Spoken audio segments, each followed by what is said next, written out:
seancat kanë rrjedhur në mënyrë thuhet normale, po megjithatë ka pas stërgjatje të seancave, për shkak se ka pas pengesa në mbarvajtjen e rregullt procedurës gjyqësore, për shkak të formimit të trupeve gjykuese, ndryshimit të trupeve gjykuese, shpeshta masnena edhe mungesa nga njerëzit palëve, ashtu që ka pas shtyrje të seancave të pa arsyeshme për mendimin tim.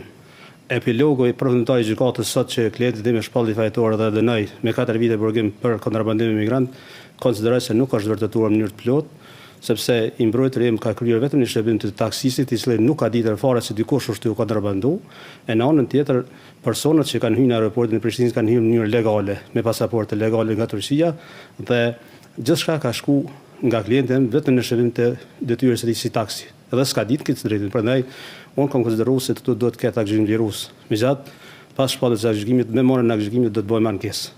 Sigurisht se do të parashtrojmë ankesë në gjykatën e apelit ndaj këtij gjykimi të shpallur në ditën e sotme, pasi që konsiderojmë se nuk ka pas prova të mjaftueshme që të shpallet fajtori mbrojtërinë e detyrisë shala.